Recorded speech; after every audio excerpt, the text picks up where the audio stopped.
Ya, jadi di dalam siklus ini ya, jadi kita akan kembali ke siklus ini coba diperbesar ya. Nah, sebagai closing statement ini memang menarik ya. Jadi ketika bicara mengenai apa yang harus kita lakukan, ya, dan kita sadar betul tadi dari penelitian ini ya, kecuali kita mau denial penelitian ini ya, saya nggak tahu, mungkin ada yang mengatakan penelitian kita terlalu sedikit, jadi sampelnya kurang ya, bisa. Tapi ini termasuk penelitian yang cukup besar ya, mencakup berapa provinsi ya. Nah, kita bisa melihat tadi bahwa awareness itu masih lemah ya, dan seterusnya pasti akan lemah.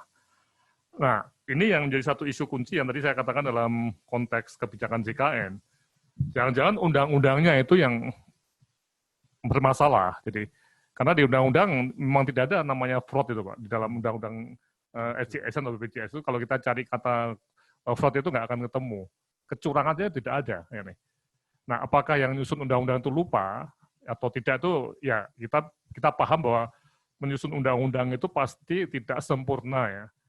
Tapi kalau kembali lagi sistem yang kita import dari Amerika Serikat ini ya, yang menggunakan model klaim, dimanapun di dunia kalau pakai klaim itu, entah itu dunia maju, dunia tidak maju, atau dunia otomobil, atau dunia medik, itu selalu ada potensi fraud di asuransi.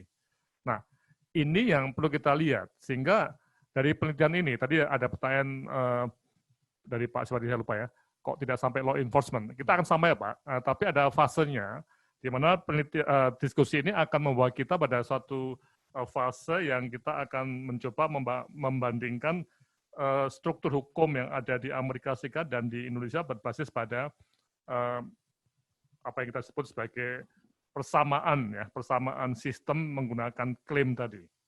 Nah, untuk sementara kita bisa melihat di Amerika Serikat itu banyak sekali undang-undang yang mengatur mengenai fraud dalam bidang kedokteran tadi. Banyak ini, ya. Dan ada pasal-pasalnya nih, yang mudah diikuti oleh para penegak hukum ataupun masyarakat untuk aware sampai ke investigasi dan sanctioning tadi ya.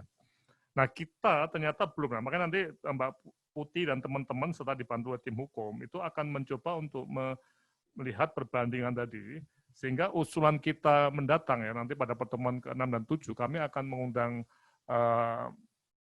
yang terhormat Bapak anggota DPR ya, Bapak Ibu anggota DPR ya, untuk mulai membahas semacam DIM ya, daftar isian masalah, atau pasal-pasal mana yang mungkin kelupaan ini.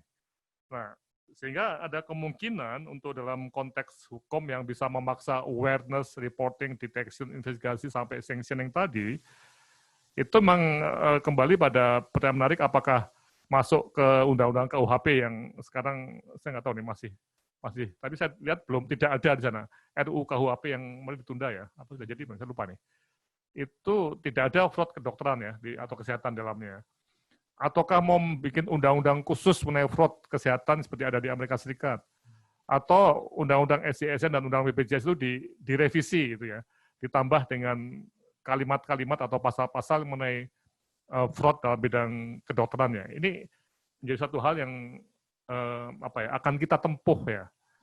Ya, jadi Bapak Ibu semua peserta webinar ini atau diskusi ini kita walaupun sudah 7 tahun ya kita studi ini, belum akan selesai nih Pak. Saya nggak tahu kapan selesainya, itu sangatnya. Makanya di awal saya mengajak Mbak Putih ya tadi ya. Waktu itu kan saya sendirian ya, bilang Mbak Putih kan terkait dengan mutu ya, Mbak Putih di divisi mutu. Mau nggak untuk mempelajari mengenai fraud ini? Karena saya nggak yakin sampai saya pensiun pun mungkin ya belum jalan betul tadi. Kalau kita lihat proses kebijakan di Indonesia itu bisa begitu lama ya.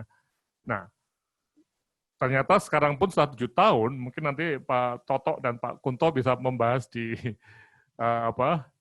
kantor masing-masing ya Pak Toto. Tentunya ada nggak sih semacam roadmap tadi, sanctioning tadi Pak, penindakan itu ada nggak nih? Nah, memang dulu saya diskusi dengan teman-teman KPK pencegahan, memang masih pencegahan dulu ya. Nah, tapi memang suatu ketika akan ada sanctioning tadi. Tapi suatu ketika kapan dan pakai dasar hukum apa ini yang belum jelas. Apakah sebelum sanctioning jadi itu kita harus membuat dasar hukumnya lagi dalam bentuk undang-undang yang lebih powerful dibanding Permenkes ya. Nah, ini sesuatu yang kita masih tanda kutip ya bergerak nih ya. Kita belum tahu hasilnya bagaimana. Begitu Pak. Jadi sekali lagi, ini untuk closing statement-nya bahwa penelitian ini bukan hasil akhir ya. Kita masih akan terus, dan nanti kita akan diskusi juga dengan teman-teman anggota DPR yang terhormat ya, untuk membahas juga fraud sebagai salah satu mungkin masalah-masalah yang dihadapi oleh JKN. Dan kita selagi kita atau UGM dan juga saya teman-teman yang lain ya, kita kan tidak mau menjadi sekelompok orang yang dianggap oleh anak cucu kita di kelak tadi itu kok diem saja ketika ada masalah seperti ini ya. Nah ini yang kita harus hindari. Oke, saya kira itu Pak Hanefi, closing saya. Terima kasih sekali pada Pak Toto dan Pak Kunto ya, yang sudah memberikan satu pembahasan yang menarik mengenai penelitian Mbak Putih dan teman-teman. Terima kasih.